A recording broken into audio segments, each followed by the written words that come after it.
delighted to welcome today Rabbi Dr. Rafi Zaarom, Dean of the London School of Jewish Studies and also the Rabbi Sachs Chair of Modern Jewish Thought. So I wanted to start off by asking you about some of the main meetings he had with modern Jewish thinkers.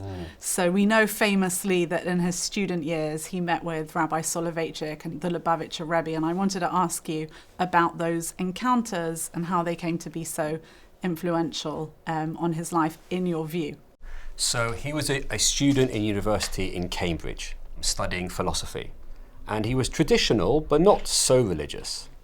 And he meets Rav Soloveitchik, the great thinker, the head of the Yeshiva University, brilliant philosopher, great Talmudist, who was also an expert in contemporary philosophy and could translate between those two worlds. And that's what interested Sachs. A voice that could talk to those two sides really inspired him. So for instance, his essay, The Lowly Man of Faith, where he talks about the chapter 1 and chapter 2 of Genesis, Adam 1 and Adam 2, as two different ways of understanding what it means to be a human person. One in relationship, which is in chapter 2, and number 1, majestic in terms of dominating and have a dignified ability in this world.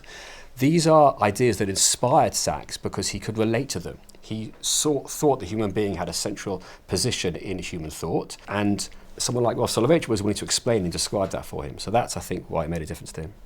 I think that the way that Rabbi Soloveitchik interpreted the creation of humanity as an existential encounter, as something phenomenal, life-based, rather than just textual, linear, chronological, I think those are ideas that really influenced Rabbi Sachs. The second meeting that he held was with the Lubavitcher Rebbe. Can you shed some light specifically on how his thought would have influenced Rabbi Sachs? I don't think people realise how much the Lubavitcher Rebbe influenced Rabbi Sachs, not just in that initial meeting that they had, but through his whole life. It was a very powerful experience that he had. He spent quite a lot of time with him. But what impressed the Rebbe is not what he said, but how he spoke to him. He was a very structured and thoughtful man, but he realised that to make a difference in the world, you have to apply that thinking and do something about it. Rabbi Sachs had the ability to talk in different kinds of language to different kinds of people. So when he was speaking to rationalists and philosophers, he would use that language. But when he spoke to Hasidic people, he used mystical language. So one Hasidic rabbi, he would say every summer when he would spend time writing his book, he would go into a kind of mystical trance. This is the language he used and referred to Chabad philosophy to explain what he was doing. Now, does that mean that he's now telling this Chabad rabbi the real truth of what he's doing, and he isn't really a rationalist? Or is it his ability to translate the language in different kinds of ways? I think Rabbi Sachs transcended all these different kinds of philosophy and thought in his own way. But I'll tell you one story that might relate to that very much. He actually spent a summer in Kvar Chabad in Israel.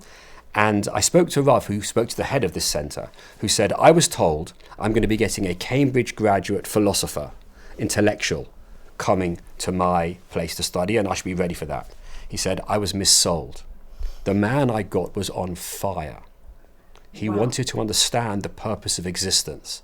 And his intellectual thought was a tool that he used, but he wanted to transform himself and understand who he was. There was a very passionate side of him that Chabad helped bring out and understand. But he had the ability, it wasn't therefore putting aside the philosophy. How do you integrate all those things together? That, I think, is what's unique about him. He wasn't either a rationalist or a mystic or intellectual or a spiritual man. He was all of those bound together in his own unique way. What is this book that has your name written on it? And you open it up and you see that there are several hundred pages of that book written by many different hands in different languages. And you try and work out what this book is. And with a shock, you realize that this book has been written by your ancestors. Every single one of them telling their story and handing it on to their children. And as you get to the end of the book, with a shock, you see that that empty page has your name on it. And you realize that is the chapter that you have to write. And then the sudden realization that every one of us has a chapter to write in that story and hand the book on. That is what it is to be a Jew. And the second I realized that, I knew I couldn't walk away. I had to write my chapter and then give the book to my children and grandchildren. If you were to consider Rabbi Sachs's philosophical approach specifically in light of Rabbi Samson Raphael Hirsch and Rabbi Kook? How would you place him? Where would you put him on the map? Rabbi Sacks, as a philosopher, I think wanted to move Jewish thought forward. And his approach, as always, was to read what was extant and then to see where the new paths are. And I think in the Agenda for Jewish Thought, a seminal paper, he identifies 4 different strands of modern Jewish philosophy. The first one, I would say, is understand as Torah derech eretz, or Torah or Mada, which is what's the relationship between Jewish thinking and generally world thinking? What happens when they clash? How do they relate to each other? The second one, which obviously is relevant as a person, he's born in 1948, but when the State of Israel exists, is what is religious Zionism? What is the challenge of being a Jew when we have the State of Israel, is owned as an independent state of the Jewish people? And what does that mean for Jewish philosophy, which is a modern question once we have the state? His third issue is the relationship between religious Jews and less religious Jews. Are we really one people? What should the relationship should be? Do religious people want to keep themselves and see no value in secularism? Or deep down, is there something that binds us all together as Jews? And the fourth issue, which I think was the least one discussed, which is again coming back to Rav Hirsch, is his idea of Kiddush Hashem, which is that Jewish values and ideas have a message not just for the Jewish people, but for the world, and that the world needs to hear. And I think that's what really inspired him. Now, in his life, in his philosophy, he wrote about all different 4 of those areas. But he didn't like talking about modern orthodoxy so much. Religious Zionism, he wrote a book where he talked about challenges in Israel. But the last 2 subjects, are we one people, relationships between religious and non-religious, was very important to him. He really believed that any approach that didn't involve all the Jewish people wasn't a response. He didn't believe in separation. He believed in inclusion, integration. If I was to ask you about major defining characteristics of Rabbi Sacks's philosophy, what would you point to? So in one of his earliest books, Persistence of Faith, and one of his last books, Morality, he talks at both times about what he called the common good. What is the role of society? And again, he's talking as a rabbi and a philosopher, but it's for all societies. And what he says, and this really always inspired me, is that modern society sees ourselves in 2 basic ways, as consumers and as voters. What do I mean by that? We choose which political party we want to be part of and which political view we stand for. And also we spend our time acquiring things, and the measure of how much society is spending is how much an economy is growing. So economy and politics are the defining roles of how society works in modernity. And Rabbi Sacks says that's a mistake. There's a third part. There's a third sector that's forgotten, which is what does it mean to be a community? What does it mean to be human? Where's the human voice in this story? If that is forgotten, if there are no human values, then however much you earn or however much you gain or whoever you vote for isn't going to make a difference in that area. And he pushed for the return of religion or the spiritual voice in society, what he called the third sector, to be part of the common good. And that good has to be achieved in that third way. And a common culture, a common literature is something that he valued for all of society. And that is another way of talking about this third sector. Because people say, well, I'm an economist, or I think about money, I want to earn, or I'm political, or I'm religious. But the point is all 3 should come together. They're part of what it means to be a human being. Why politics in the West have become more divided, abrasive and extreme. For at least a half-century, we've focused on the market and the state, while ignoring the third dimension called society. We've focused on contracts while ignoring covenants. Our sense of competition is strong, but our bonds of cooperation have grown weak as families and communities have fractured. Another area of his thought, which I think was quite radical, is a challenge on the idea of religious authority. So the idea of being religious is that I realize there's a greater power above me and I'm obliged to follow the laws as described by my faith or my religion, whether I'm a Jew or a Christian or a Muslim. And that clashes with modernity, which says each person is an autonomous individual that can choose their own life and be what they want to be. So which is it? I can live my life my way, or I've got to follow a religious faith. Rabbi Sacks tried to argue they're not a contradiction. That when you learn more who you are, you see your place within your religion, within your community, within who you are. And a great example of it, which he talks about, but I've taken it slightly further, is the story of Abraham when he nearly sacrificed his son. Because that's a great example of Individually, my son is the most important thing to me, my child. And yet God is demanding that I kill him, I sacrifice him. There's a classic clash there between authority and autonomy. And Rabbi Sachs points out that the key word that Abraham says to God is Hineni, here I am, when God speaks to him. The truth is, I noticed, based on Rabbi Sachs' teachings, is that the word Hineni occurs 3 times. When Hineni meaning, here I am, God, ready to do, or here I am, ready to do what I'm told. The first time it's mentioned is when God calls Abraham and says, this is what I want you to do. That's authority, Hineni. But then on the journey, his son says, Dad, you've got all this thing, what's going on? And when he calls him Dad, his father responds to his son, Hineni, I'm here for you. So now you have twice the same word is used. I'm here for you, my son, whatever you need. I'm here for you, God. But there seems to be a challenge between the two. And what happens? A voice comes and says, you don't need to kill your son. The voice comes out the 3rd time and says, Abraham, Abraham. And he responds, Hineni. And now he's given a solution. You don't need to kill your son. You don't need to sacrifice your own individuality for the sake of my faith. You need to join the two together. The 3rd Hineni is the moment at which we realize the connection between those two things. That if we understand who we are as people, that God doesn't want anything from us, that God wants things for us, and that God's calling us out to try and make a difference in this world. And at the end of the book, To Heal a Fractured World, Rabbi Sachs writes beautifully that God is shouting out to each of us.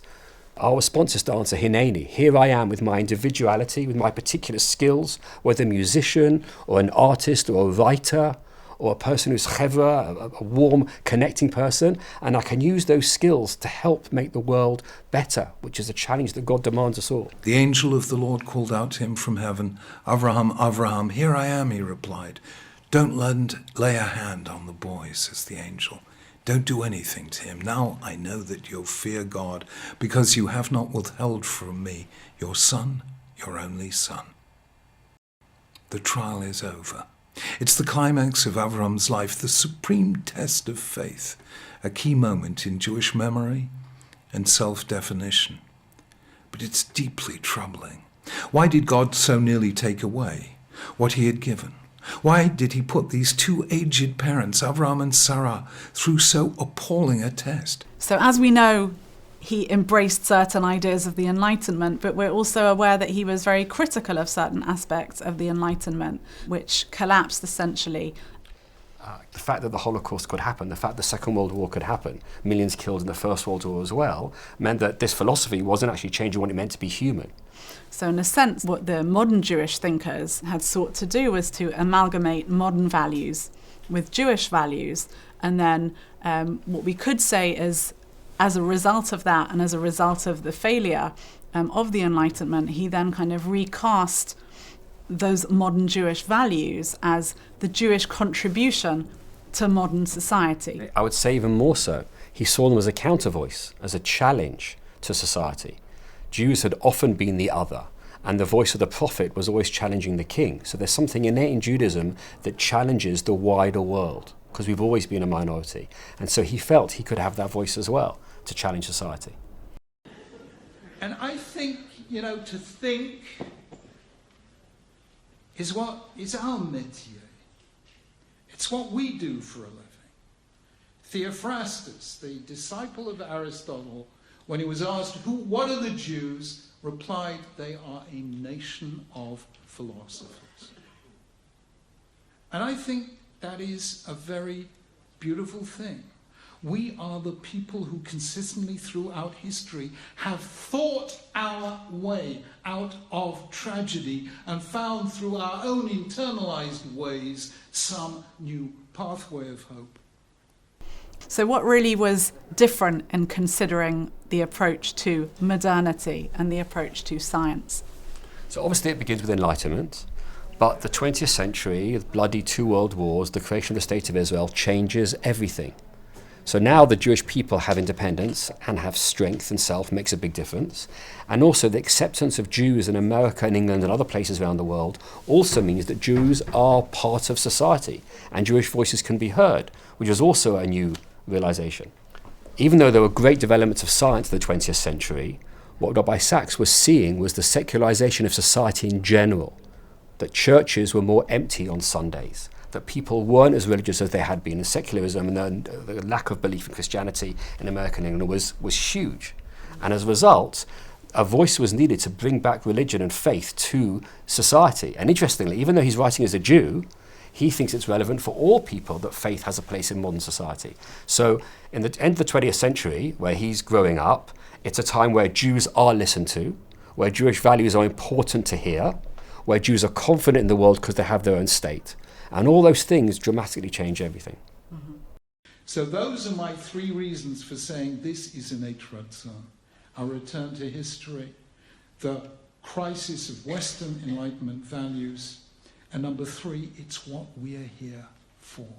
We are the people whose job it is to be the voice of hope in the conversation of humankind. At the same time, however, in his student days, he talked about Nietzsche, as he famously spoke about in the TED Talk. I was into Nietzsche and Schopenhauer and Sartre and Camus. I was full of ontological uncertainty and existential angst. It was terrific. He was really kind of deeply rooted in the existentialist ideas, but also that was something that he came away from later. So what was it that he kind of found inspirational in existentialism, and what was it that he kind of shied away from, essentially? So I'll give you an answer based on a conversation that I had with him. I've been very taken in the past with the philosopher John Gray, who's a wonderful critic of society and brings these ideas brilliantly. And I said to Sachs, what do you think of John Gray? And he said, he's really good at the critique, but he doesn't have any answers. And that is, I think, the issue. The existential analysis of the position of what it means to be human and the challenges of being human, they're brilliant descriptions. It's inspiring, it makes sense. We understand our world much better through them. But the question then is, then what? And he wanted a result, therefore how do I live meaningfully? And I don't think he felt that they had the answers. Mm-hmm. I would say that maybe existentialism provides an answer that perhaps wasn't satisfying to Rabbi Sachs, maybe not also to you, and it makes me think directly of this new book that you've published, Questioning Belief. How far were you influenced by Rabbi Sachs in writing that book? So he once said and wrote about it, he says, we ask questions not because we doubt, but because we believe. We believe we can find better answers through mining Jewish texts, reading the stories of the Bible and reflecting on them. We shouldn't be ever afraid to ask any questions. Did the flood actually happen? Or why does the Torah allow slavery? These questions, by asking them, we trust that the responses in Jewish sources give us a deeper understanding of what it means to be a Jew. How did he draw on the Bible, biblical characters, biblical messages to speak to that idea of counterculture? You would expect a rabbi to follow Jewish law, to be more of a halachist, a Talmudist, or to understand the stories of the Torah through the rabbinic commentaries. But Rabbi Sachs went right back to the story itself and tried to be sensitive to what were the personality changes that were going on. The depression of Joseph and his need for repentance. Moses' doubts as a leader. Jacob looking at his children and worrying who they're going to be. He brings a very psychological and emotional awareness to these characters that have been missing from a number of religious writers in the past. And it was wonderful to see. And the reason he would do that is because he was a voracious reader. Any books about the psychology of biblical figures he would read. He didn't always agree with their interpretations, but he would go back to the text and say, so what kind of person? If I went to a bar with Moses, what would he order as a drink? How would he talk? How do you think about his brother and his sister? He's got this wonderful interpretation. That's a very human reading of these characters. Great, inspiring leaders, but always human. And that, I think, is what his approach was. I want you to listen to this scene, see it in your mind's eye, and tell me what you think. After Isaac had finished blessing him, and Jacob had scarcely left his father's presence, his brother Esau came in from hunting. He too prepared some tasty food and brought it to his father. Then he said to him, my father, please sit up and eat some of my game so that you may give me your blessing. His father Isaac asked him, who are you? I'm your son, he answered, your firstborn Esau. Isaac trembled violently and he said, who was it then that hunted game and brought it to me? I ate it just before you came, and I blessed him, and indeed he will be blessed. When Esau heard his father's words, he burst out with a loud and bitter cry and said to him, bless me too, my father. You cannot hear that story and not sympathize with Isaac and Esau. There is no way. It is written so that you cannot read it any other way. I want you to understand how rare this is in terms of biblical style. Tell me, what did Abraham feel when God said to him, Abraham, leave your land, your birthplace, and your father's house and go to a land which I will show you? What did Abraham feel? We have no idea. The Bible doesn't mention any emotion whatsoever. There is no reference to emotion, not on Abraham's part, not on Isaac's part, not even a hint. You read it, it's not there. Whereas these two scenes are overwhelmingly emotional. So for me to write a book called Questioning Belief was very much in the path. It's funny, my daughter said this to me, his last book that he wrote was called I Believe. And she said, but Dad, you're writing a book called Questioning Belief. But I really believe it's taking forward what he would want us to do, which is challenge our faith and have the confidence and belief that we will find good answers, meaningful answers. Thank you so much. My pleasure, Miriam.